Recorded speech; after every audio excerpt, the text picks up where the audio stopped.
At what point do you become an alcoholic? People ask it like there's a line painted on the floor. Stay on one side and you're fine, but step across and you're living under a bridge with a brown paper bag. That's the myth, and it's one of the most dangerous myths we've ever inherited, because most people aren't asking, how does someone become an alcoholic? What they're really asking is, how far can I go before I have to worry? And that, my friend, is exactly how people lose everything.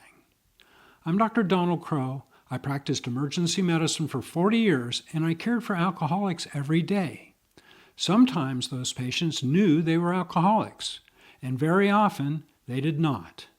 In this video, I'm going to tell you why I worried much more about that second group. People in this group are often outwardly successful. They have jobs, relationships. They pay their bills. They may admit that they're heavy drinkers, but certainly not alcoholics.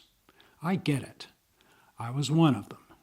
27 years ago, when I finally got sober, my life was disintegrating, but I couldn't accept that I was an alcoholic. We've all been taught that same caricature. The real alcoholic is the person on the park bench or under the bridge. Homeless, disheveled, lost everything. You know, the bottom of the barrel. We've traditionally defined the disease alcoholism based on the consequences it has caused.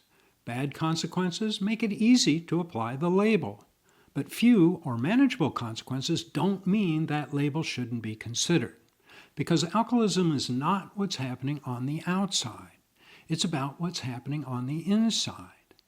Most drinkers will never see themselves as having a problem as long as external appearances can be maintained. But here's what people forget. If we return to that drunk living underneath the bridge, it is reasonable to assume he was not born under that bridge. At some point, he had a life, perhaps a full one. But as he continued to drink, choices had to be made, and things were given up. And usually that individual told himself, it's not that bad, one decision at a time. The transition usually occurs slowly, methodically, but persistently.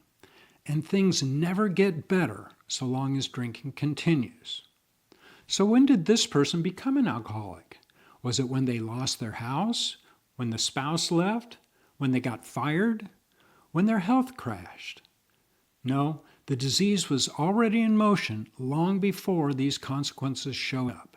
If you only call them an alcoholic when everything is already collapsed, you've missed about 95% of the disease. Think of it this way.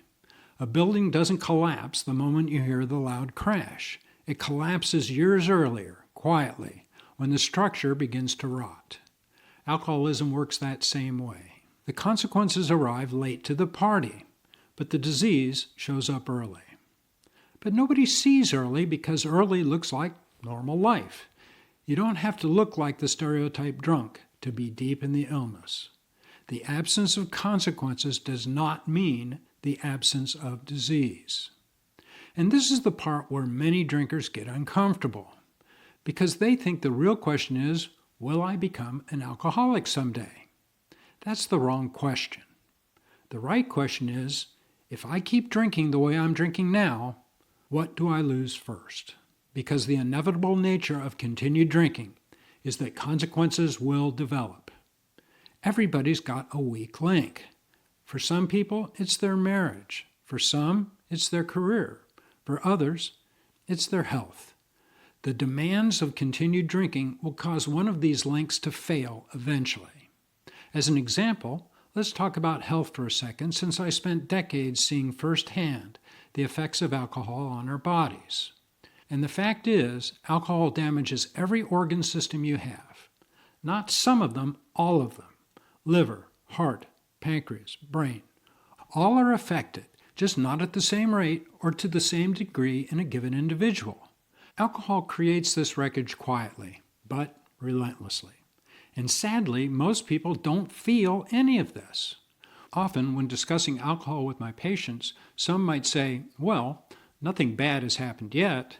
And I would respond by saying that that's like saying the termites haven't eaten the entire foundation, so the house must be solid. Here is something that a heavy drinker who is waiting on consequences to show up as a signal he needs to change doesn't want to hear, but really needs to understand. People don't become alcoholic in a single moment. There's no ceremony, no buzzer, no scorekeeper. It happens slowly, when drinking becomes a tool instead of a treat, when the relationship with alcohol shifts from I want it to I need it, when it starts solving problems that should have been handled by skills and not chemicals. That shift happens quietly, years before anything dramatic occurs. By the time the outside world notices, the inside transformation is already complete. The sad bottom line is, most people are alcoholic long before they ever lose anything. They just don't call it that. Their friends don't call it that. Their doctor doesn't call it that. And their family doesn't call it that. But the disease doesn't care what anybody calls it. It's already at work doing what it does. Most of us who struggle with alcohol look back and realize it didn't start at 30, it didn't start at 40, it didn't start at 55. It started the moment drinking became the way we managed life. For some, that's 16. For others, 22. For others, 35. But it starts early. Earlier than we think, and earlier than the consequences appear. And that's why recovery can feel so confusing at first. You're trying to undo a pattern that started long before you ever questioned it. It wasn't becoming an alcoholic, it was drinking alcoholically, long before you had the language to describe it. If you're watching this video and asking yourself, am I becoming an alcoholic? You don't ask that unless part of you already knows the answer. The real question is, if nothing changes, what does alcohol take from me next? And if any of this makes you uncomfortable, here's some good news. You don't have to wait for disaster. You don't have to lose your family or your health or your job. You can stop long before the consequences show up. You can climb off the track before that train arrives. And the earlier that happens, the easier recovery becomes. Not easy, but exponentially easier than trying to climb out of a pit that you never needed to fall into. So what is the practical message here? You don't become an alcoholic at some dramatic, cinematic moment. You are one the moment alcohol starts running the show behind the scenes. Most people just don't realize it until the consequences make it undeniable. But you don't have to wait for that. You can look at your patterns, look at your dependence, look at your fear of stopping, look at the real reasons why you drink, and you can decide today to change direction. Not because you're at the bottom, but because you see where the road leads, and you're choosing a different, better future. Because giving up drinking does not mean giving up anything real. It means opening the door to the life you deserve. If you found this video helpful, please subscribe to Second Act Sobriety. Giving us a like and sharing the video will help the channel grow. Also, please comment below. If you have any questions, I read all the comments and I will respond. Also, check out this video and I'll tell you why asking, am I an alcoholic, is in fact the wrong question. I'm Dr. Donald Crowe, and I'll see you in the next one.